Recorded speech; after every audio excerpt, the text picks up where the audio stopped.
டீலாக வந்து பேச போகிறதுங்கிறது tentative schedule. அதாவது டென்டேட்டிவ் ஷெட்யூல்னால் மாறுதலுக்கு உட்பட்ட ஷெட்யூல் தான். பட் வந்து மோஸ்ட்லி இதிலிருந்து ஒரு 1 வீக் மேக்ஸிமம் வந்து முன்ன பின்ன இருக்கலாமே தவிர மற்றபடி வந்து இந்த ஷெட்யூல் படி தான் வந்து நடக்கும். ஸோ ரெஜிஸ்ட்ரேஷன் அப்படின்றது 5ஆம் தேதியிலேருந்து ஸ்டார்ட் ஆகுது.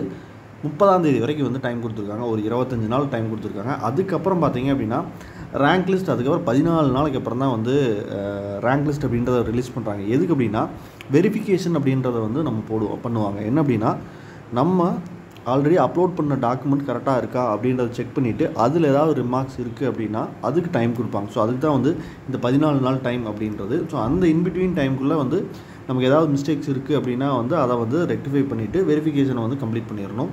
அதுக்கு அப்புறமும் வந்து உங்களுக்கு ஏதாவது வந்து கிரீவன்ஸ் இருக்குது அப்படின்னா அதுக்கு தான் டைம் கொடுத்துருக்காங்க. 15ஆம் தேதியிலேருந்து வந்து 18ஆம் தேதி வரைக்கும் வந்து டைம் கொடுத்துருக்காங்க.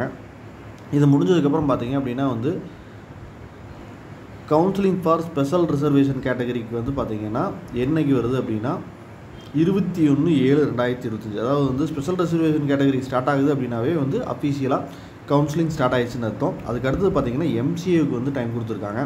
24ஆம் தேதியிலேருந்து 26ஆம் தேதி வரைக்கும் 3 நாள் டைம் கொடுத்துருக்காங்க.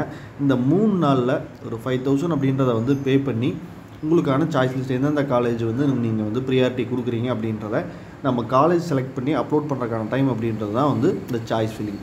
அதுக்கப்புறம் பார்த்திங்க அப்படின்னா வந்து டென்டேட்டிவ் அலாட்மெண்ட். நம்ம கொடுத்துருக்கிற வரிசைப்படி நமக்கு வந்து எந்த காலேஜ் கிடச்சிருக்கு அப்படின்னு வர்றது தான் வந்து டென்டேட்டிவ் அலாட்மெண்ட். இந்த டென்டேட்டிவ் அலாட்மெண்ட்டை நம்ம கன்ஃபார்ம் கொடுக்குறோம் அப்படின்னா அதுக்கான ப்ரொவிஷனல் அலாட்மெண்ட்டாக வந்து வர்றது அப்படின்றது 29ஆம் தேதி அன்றைக்கி வரும்.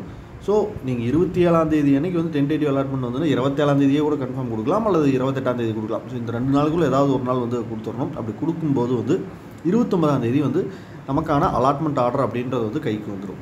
இதே தான் எம்பிஏக்கும் வந்து சாய்ஸ் ஃபில்லிங் பார்த்திங்க அப்படின்னா வந்து 29, 30, 31 வந்து 4 நாள் வந்து டைம் கொடுத்துருக்காங்க. அதுக்கப்புறம் பார்த்திங்கன்னா பப்ளிகேஷன் ஆஃப் டென்டேட்டிவ் அலாட்மெண்ட் 2ஆம் தேதி வந்துடுது. இப்போ 2ஆம் தேதி 3ஆம் தேதி இந்த 2 நாள் ஏதாவது ஒரு நாள் 5 பிஃபோர் வந்து 3ஆம் தேதி 5 மணிக்குள்ளே வந்து நீங்கள் கன்ஃபர்மேஷன் அப்படின்றத கொடுத்துட்டீங்க அப்படின்னா உங்களுக்கான டென்டேட்டிவ் அலாட்மெண்ட் வந்து 4ஆம் தேதி வந்து வருது. சரி, ப்ரொவிஷனல் அலாட்மெண்ட் வந்து 4ஆம் தேதி வருது.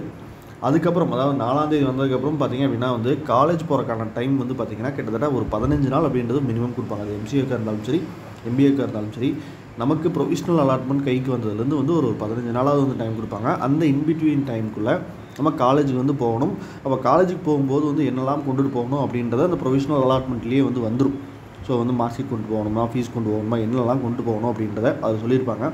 ஸோ அந்த கொடுத்துருக்கிற டைமுக்குள்ளே வந்து நீங்கள் கன்சர்ன் காலேஜுக்கு போயிட்டு உங்களுடைய அட்மிஷனை வந்து ஃபைனல் பண்ணிக்கலாம். ஏன்னா வந்து இது வந்து கவர்மெண்ட் ஆர்டர் மாதிரி அந்த இருக்கிற டைமுக்குள்ளே நீங்கள் காலேஜ் விசிட் பண்ணிவிட்டு உங்களுக்கு அந்த டாக்குமெண்ட்ஸ் எல்லாமே சப்மிட் பண்ணிட்டீங்க அப்படின்னா வந்து உங்களோட அட்மிஷன் அப்படின்றது வந்து கன்ஃபார்ம் ஆகிடும்.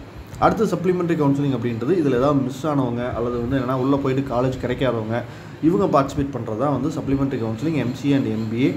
இது நடக்கக்கூடியது அப்படின்றது பார்த்திங்க அப்படின்னா வந்து 5ஆம் தேதியும் வந்து 6ஆம் தேதியும் வந்து நடக்குது. அதே மாதிரி 7ஆம் தேதியும் நடக்குது. ஆமாம், 6/7 எம்பிஏக்கு, 5ஆம் தேதி வந்து எம்சிஏக்கு நடக்குது. இது வந்து இன்பர்சன் மோட், அதாவது டேரெக்டாக வரணும், ஆன்லைனில் கிடையாது.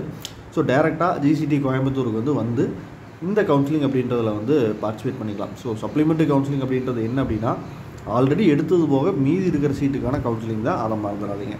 அடுத்தது அதே மாதிரி பார்த்தீங்க அப்படின்னா வந்து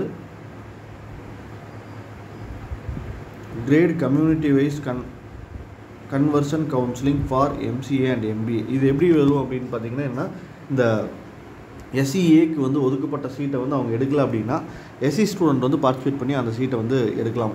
அது மாதிரி தான் வந்து இது வரைக்கும் கொடுத்துருந்தாங்க. ஸோ இந்த வருஷம் வந்து அந்த மாதிரி தான் வந்து கொடுப்பாங்க.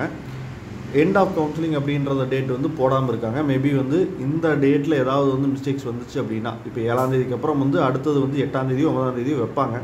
பட் வந்து அது இன்னும் ஃபைனல் பண்ணாமல் இருக்காங்க. மேபி ஒரு 10ஆம் தேதிக்குள்ளே, அதாவது ஆகஸ்ட் 10ஆம் தேதிக்குள்ளே வந்து இந்த கவுன்சிலிங் டேட் அப்படின்றது ஓவராலாக வந்து முடிஞ்சிடும். இதுதான் வந்து இப்போதைக்கு சொல்கிறது.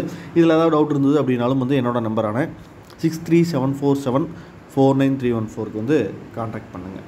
தேங்க்யூ.